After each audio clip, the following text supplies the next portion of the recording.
Hello lovely fairy tale friends and welcome to my new video.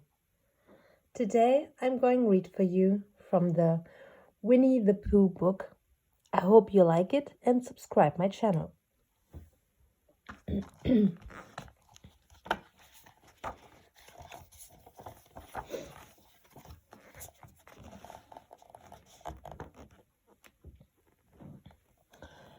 In which Pooh goes visiting and gets into a tight place. Edward Bear, known to his friends as Winnie the Pooh, or Pooh for short, was walking through the forest one day, humming proudly to himself. He had made up a little hum that very morning as he was doing his stoutness exercises in front of the glass. Tra-la-la-la-la-la-la, as he stretched up as high as he could go. And then, tra-la-la-la-la-la-la, oh help, la, as he tried to reach his toes. After breakfast he had said it over and over to himself until he had learned it off by heart. And now he was humming it right through. Properly, it went like this. Tra la la la la la la la la la la la, rum tum tiddle tum tiddle iddle tiddle tiddle tiddle iddle tiddle iddle rum tum tiddle. Well, he was humming this hum to himself and walking gaily along, wondering what everybody else was doing and what it felt like being somebody else, when suddenly he came to a sandy bank, and in the bank was a large hole. Aha, said Pooh. Rum tum tiddle tum. If I know anything about anything, that hole means rabbit, he said.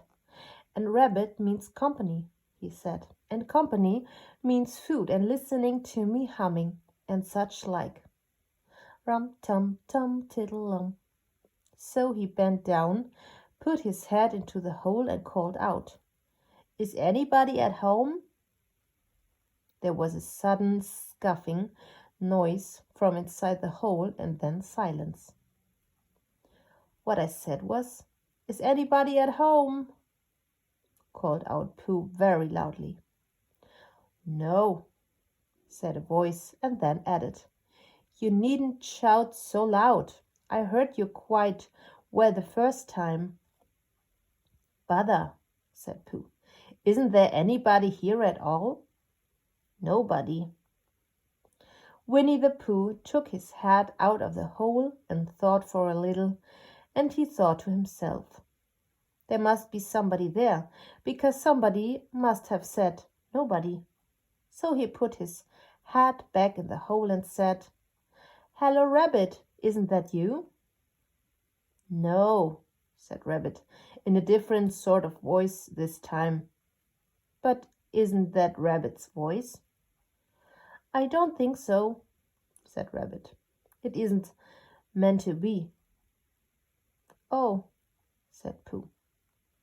He took his head out of the hole and had another think, and then he put it back and said, "Well, could you very kindly tell me where Rabbit is?"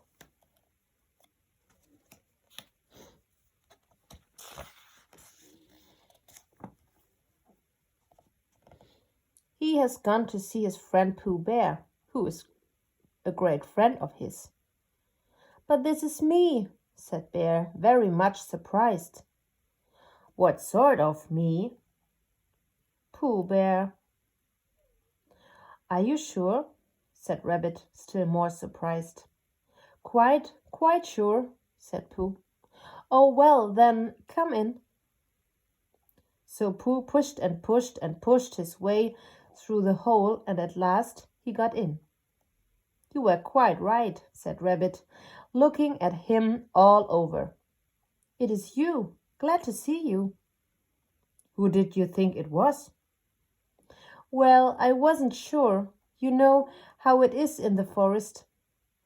One can't have anybody coming into one's house." One has to be careful. What about a mouthful of something? Pooh always liked a little something at 11 o'clock in the morning, and he was very glad to see Rabbit getting out the plates and mugs. And when Rabbit said, "Honey or condensed milk with your bread?" he was so excited that he said, "Both."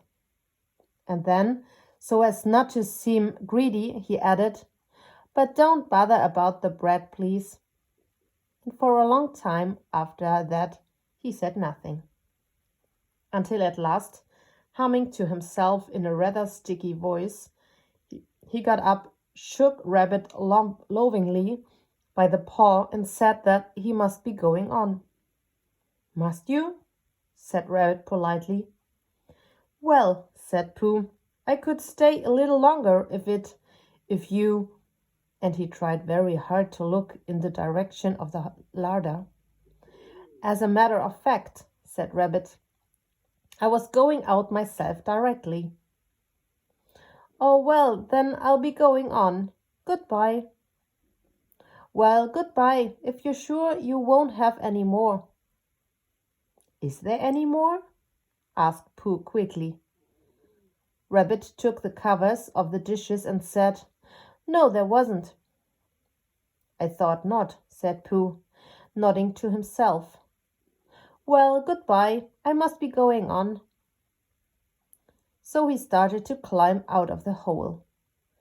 He pulled with his front paws and pushed with his back paws. In a little while his nose was out in the open again, and then his ears, and then his front paws, and then his shoulders, and then...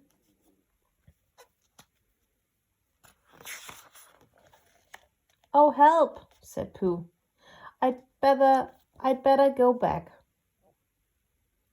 "Oh, bother!" said Pooh. "I shall have to go on." "I can't do either," said Pooh. "Oh, help and bother!" Now by this time Rabbit wanted to go for a walk too, and finding the front door full, he went out by the back door and came round to Pooh and looked at him.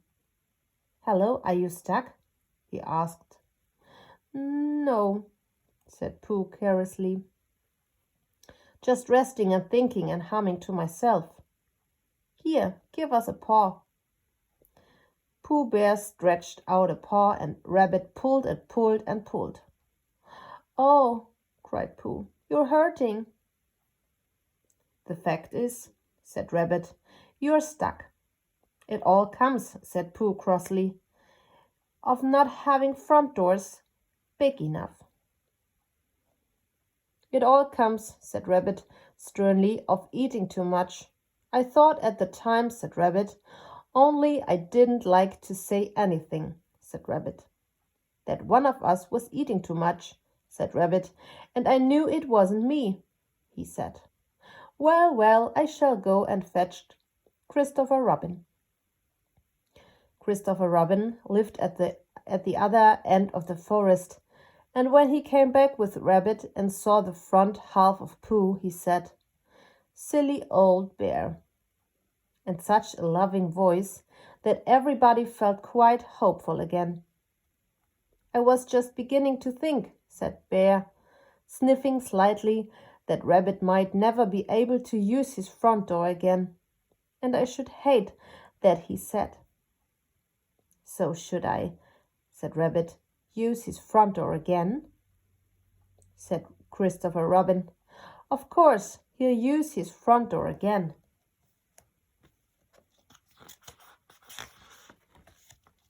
"Good," said Rabbit. "If we can't pull you out, Pooh, we might push you back." Rabbit scratched his whiskers thoughtfully and pointed out that when once Pooh was pushed back, he was back, and of course nobody was more glad to see Pooh than he was. Still, there it was. Some lived in trees and some lived underground. "And you mean I'd never get out?" said Pooh. "I mean," said Rabbit, "that having got so far, it seems a pity to waste it." Christopher Robin nodded. Then there's only one thing to be done, he said. We shall have to wait for you to get thin again. How long does getting thin take? Asked Pooh anxiously.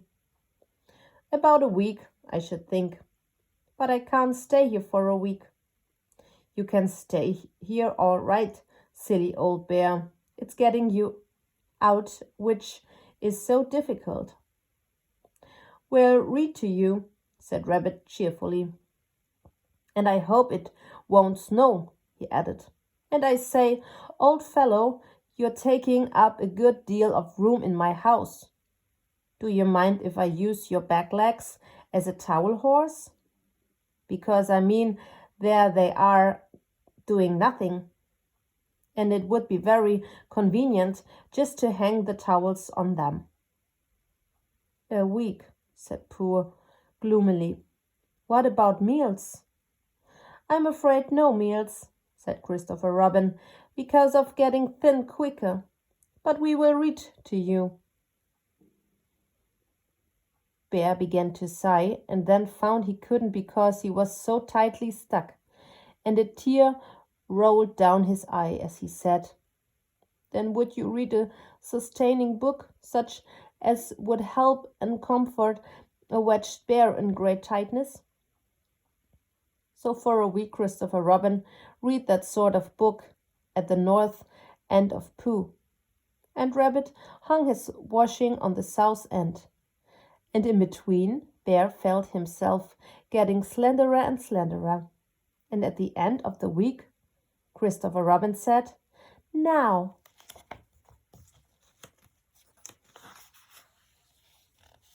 So he took hold of Pooh's front paws, and Rabbit took hold of Christopher Robin, and all Rabbit's friends and relations took hold of Rabbit, and they all pulled together.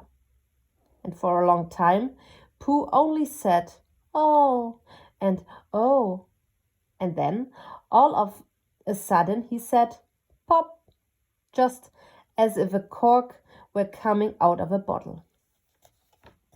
And Christopher Robin and Rabbit and all Rabbit's friends and relations went head over heels backwards. And on the top of them came Winnie the Pooh free. So with a nod of thanks to his friends, he went on with his walk through the forest, humming proudly to himself. But Christopher Robin looked after him lovingly and said to himself, Silly old bear.